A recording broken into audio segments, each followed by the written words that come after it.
This video is very triggering for real estate agents, so it's rated R, especially for off-the-plan real estate agents. Sneaky. So before I go to the drawing board, I have a lot of clients that have been contacting me through TikTok, and this is like the fifth time that it has happened with these type of purchases. So basically every 2 out of 5 clients that contact me through TikTok and then want me to become their broker, they have an off-the-plan that's settling in 2 months, or they purchased a turnkey, which basically is it has never been lived in before and it can be settled right now. Most of those guys are first home buyers in New South Wales. They buy off the plan, never been lived in before, they get a $10,000 grant. And if it's under $650,000, which is most likely the case over here, they get no stamp duty. And out of 50% of these people that contact me, the first home buyers, they haven't found anything yet, but they're looking into buying a turnkey property, which means it's built brand new, that satisfies the $10,000 grant. And they're asking me, how do they deal with their agents? About 7 out of 10 agents are doing this at the moment with my clients. Say they found a property in Sydney off the plan, ready to go, and one of the units, the contract for sale, is about, say, $600,000.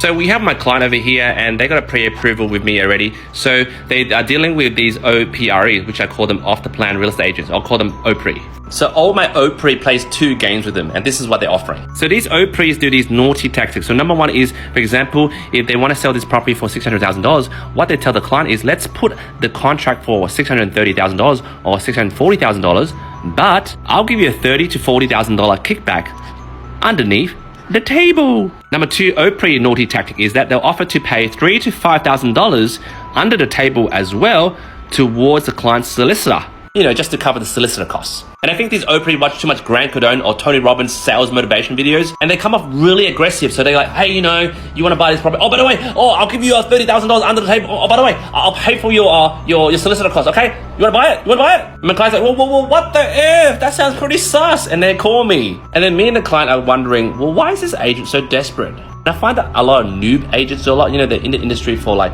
1 or 3 years, they're not really well versed or matured in sales, because the more keen you are to sell someone this and throw in perks just out of the park without even the negotiation process seems pretty dodgy. Now, just between me and you, complete transparency of the industry, this is why they do it. So if I don't post a video tomorrow, you know what happened to me, 6 feet deep. So there's 3 reasons why these OPREs do this. Number 1 is that they keep the value of the property up. For example, when the bank goes to do a valuation, the valuation is not too low because it's propped up at $630,000 to $640,000. And number 2 is they can show off to the developer and tell them, hey, I sold it for such a high value, and get a big commission split. This is the 3rd sinister reason. These very smart, naughty OPREs about 2 to 3 years ago, when they heard about the off-the-plan being built, they actually purchased one of these units. And sometimes these OPREs buy about 2 to 3 of them. So out of the block of units, when they heard about it, they go and purchase at a very low price for these 3 units, for example, with this OPRE over here.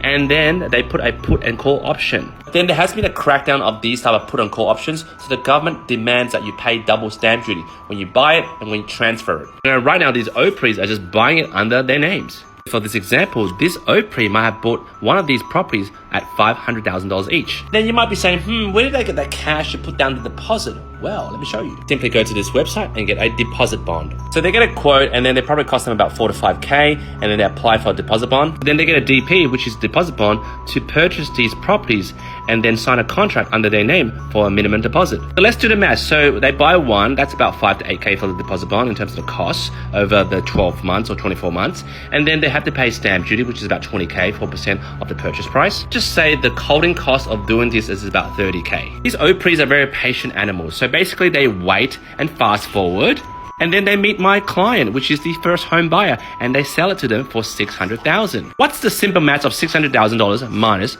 $500,000? That's $100,000 profit. But wait, what about the holding cost, Q? Yes, minus $30,000, that's $70,000. And what about the discount they've given over here? Well, minus $30,000, that's $40,000. What about the solicitor cost over here? Minus $5,000, they pocket $35,000. Yes, very unethical, but not illegal. Now, that's just a junior OPRE. Let me talk about a seasoned OPRE. I have a mate that is in the North Shore selling a Darlinghurst property off the plan. He's pocketing at least $250 net expenses. Woo! And there you have it, guys. Welcome to the Hogwarts of off-the-plan wizardry. So tell me what you think, you simple muggles. What do you think of these wizardry OPREs? Jump in the comments. I'd love to read them.